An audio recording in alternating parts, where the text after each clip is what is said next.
Ito na.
What's up, Sapsap? Magandang hapon. Gawa tayong vlog ngayon. And summer na kasi, walang masyadong ginagawa. Tsaka mainit. Kaya ito mag-review na lang muna tayo. At base nga dun sa nakita nyo sa title, gusto ko lang i-share sa inyo kung ano yung ginawa kong mga upgrades and ano yung mga ginawa kong adjustments dito sa Honda CB125 ko. Konting disclaimer lang guys, yung sasabihin ko dito is base lang sa experience ko, base sa pagkakaintindi ko, sa pagkakaunawa ko dito sa motor na ito, yung observation ko pinakamahalaga. So siguro baka may mag-comment diyan na bakit mo ginawa yan, dapat hindi ganon, hindi ganyan. Well, sa inyo na yun guys. Bahala na kayo dyan. Bahala ka dyan. So itong CB ko pala is 7 years na, since 2014. So marami na akong na-experience dito. Mga nakita ko na yung strength niya, yung maganda sa kanya, yung pangit sa kanya, yung issue sa kanya, at marami pang iba. So that's why nag-adjust ako sa kanya. So una kong ginawa dito na adjustment, napansin ko kasi dati nung bago-bago pa siya, masyado siyang mahina sa akyatan. Kasi alam naman nating lahat, yung gulong niya dati tsaka rim is size 18, so medyo high speed. Tapos yung sprocket niya lang dati is 44, tapos 14 dito, 14 tapos 44 yung stock niya. So kapag umaahon siya ng bundok, hirap na hirap siyang umahon, talagang huhugot ka ng primera. Unlike dun sa ibang mga motor na kahit segunda lang kaya niyang iakyat, kahit dalawa yung angkas. But dito ay hirap siya. So una kong ginawa dyan upang ma-improve yung kanyang performance pinaka major na adjust na ginawa ko is yung um, size ng gulong. Ayan, so size ng gulong from 18 ginawa ko siyang 17, ano. So kung meron kayong CB at gusto niyo siyang gawing 17 ang size ng gulong, ano, advice ko lang, ginawa ko dati, dinahandahan ko, hindi ko siya biniglang binili. Ano, una, dalawang rim. Ano, nung may pera ko, dalawang rim. Mura lang naman yung rim ko palang ginamit, guys. Ano yan? Wait lang. Pin natin yung, yan. Kita nyo ba? Takasago. Ano? Dati kasi wala akong balak na i-sidecar to, kaya ang size niyan is 1.6 lang.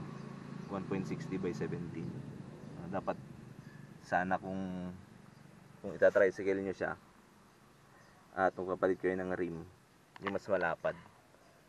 Ano, yung parang ganun sa Baja 100, City 100. Yun ang magandang size ng rim. No, kaya lang ito kasi medyo makitid, medyo maliit. But so far okay naman. Wala namang bengkong. No, tapos yan. Medyo mas mahal lang yung mga gulong kaysa sa rim. Kasi yung rim, pagkakaalala ko parang ano lang siya eh. Ang isa niyan ay kulang 400. No, Takasago. Tapos sinunod ko yung gulong. Then the following month yung ano na Rayos tsaka yung pagpapa-align na. Yan. So para dahan-dahan di kayo mabigla. No. Pagkatapos nun, sunod kong ginawa is nagpalit ako ng air filter. Ano, niremedyohan ko lang. Niremedyohan ko lang yung kanyang air filter. No, paklasin natin para makita nyo. Ayan, medyo madumi kasi hindi ko pa ito nabubuksan, so bibilisan ko lang.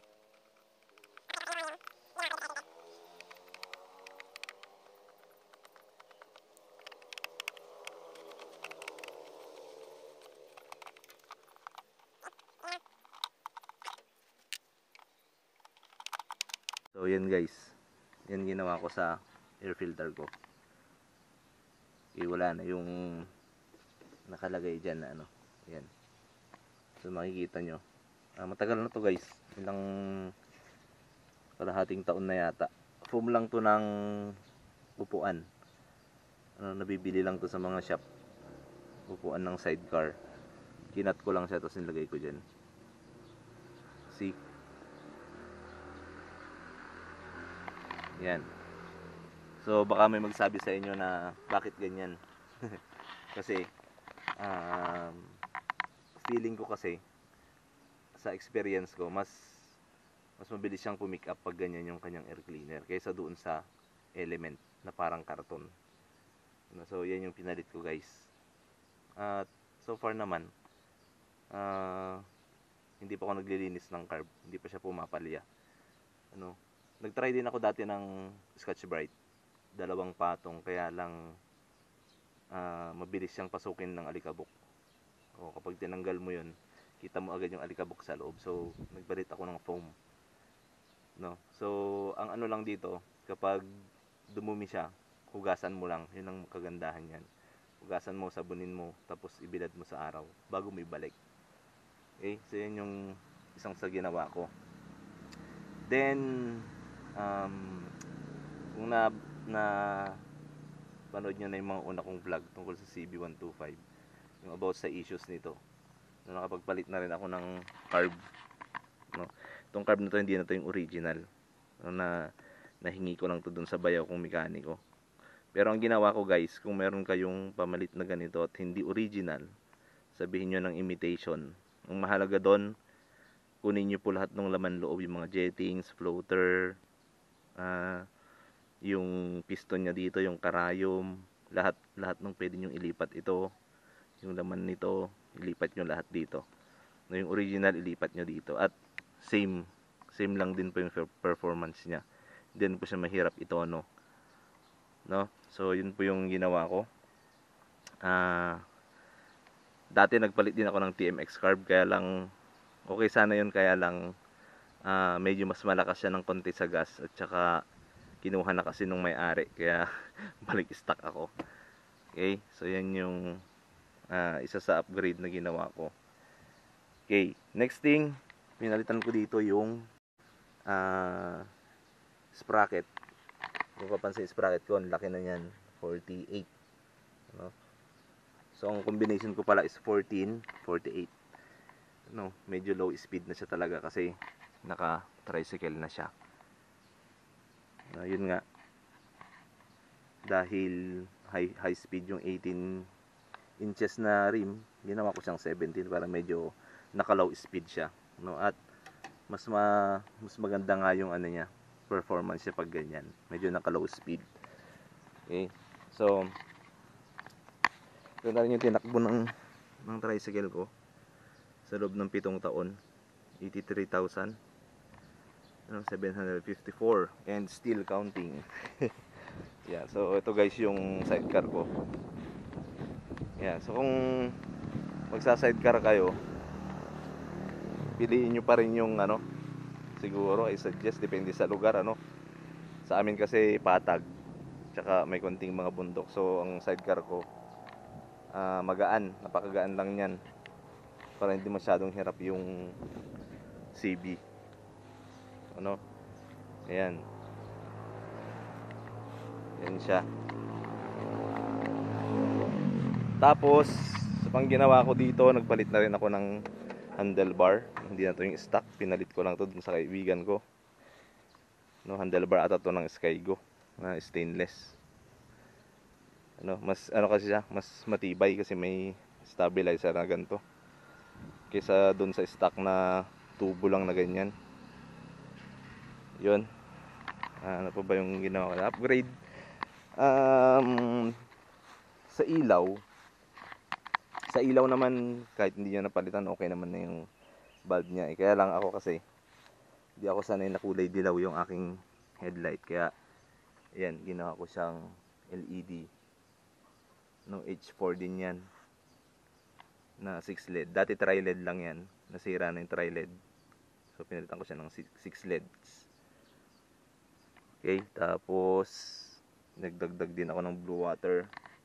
Ayan, blue water. Sa susunod na vlog ko, i-vlog ko kung paano ko kinabit yan. Wala po yung relay, ano, pero meron siyang sariling switch. Siyempre, may sarili niyang switch sa relay. Wala siyang relay, I mean. Yan, so ano pa ba?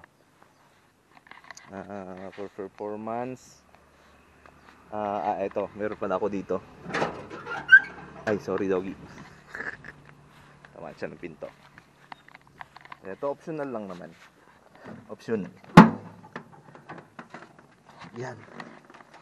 Yung aking spark plug. Mabasa niyo ba?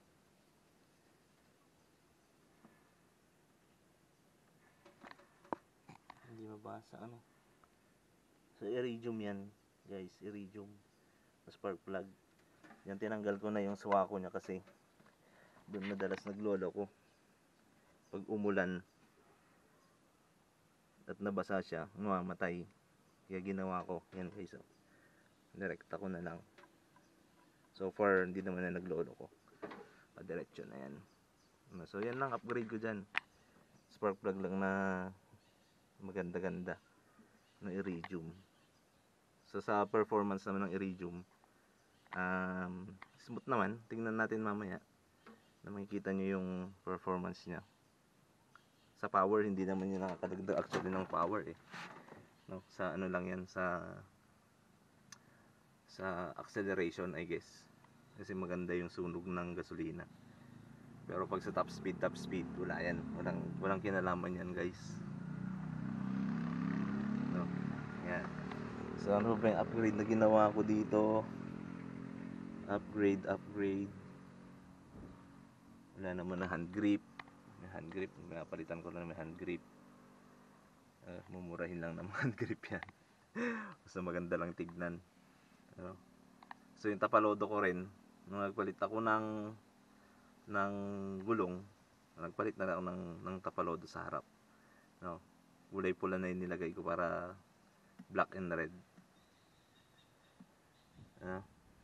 Ano pa ba? Parang wala na akong maisip na na-upgrade ko dito. Ano, so far yun lang naman. Tapos mga ano lang, mga accessories lang. No, accessories lang para gumanda yung experience mo sa pag sa tricycle or pagmumotor, ano. Sa accessories na nilagay ko diyan, pinakamahalaga sa CB is yung kanyang yan, voltmeter. Yan. Bakit mahalaga ang voltmeter? Kasi ang CB125 po natin medyo maselan pagdating po sa electrical parts, ano, sa battery niya. Kapag nasira yung battery, nawala yung battery, maraming masisira sa iyong electrical components kagaya ng CDI, rectifier, stator.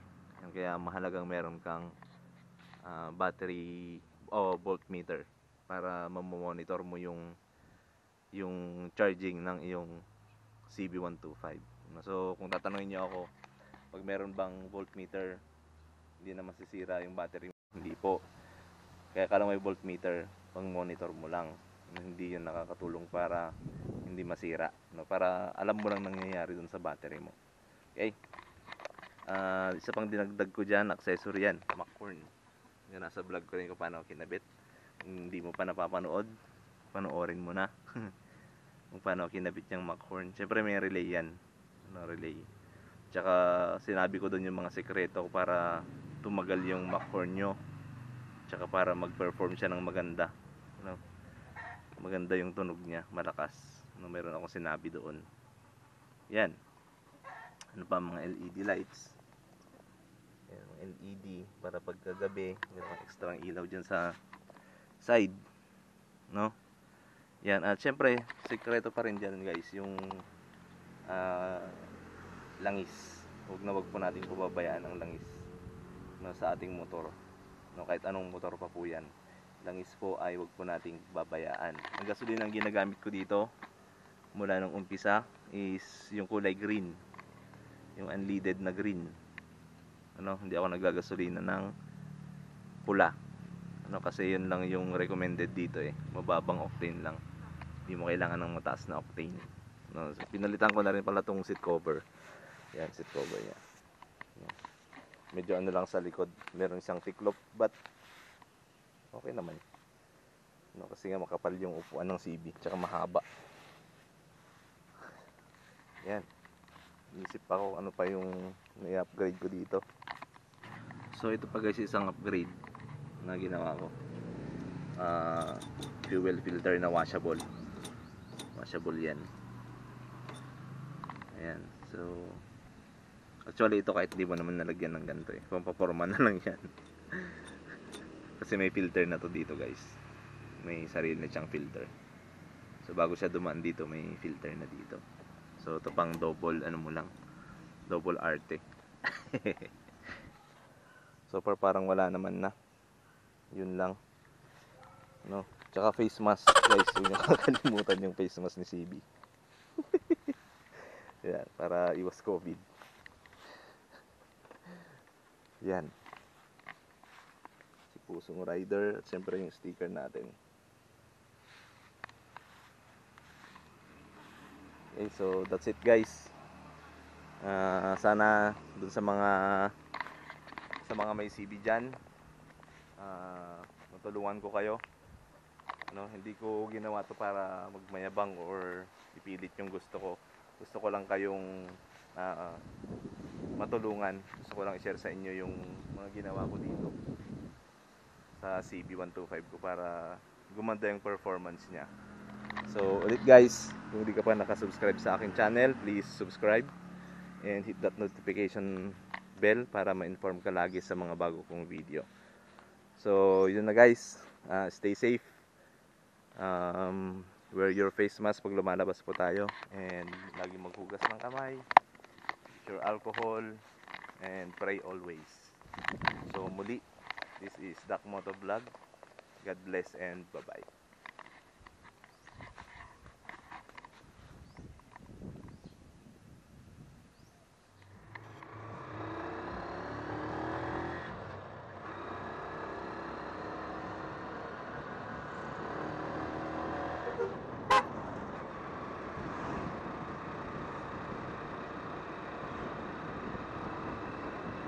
So, ayan nyo na.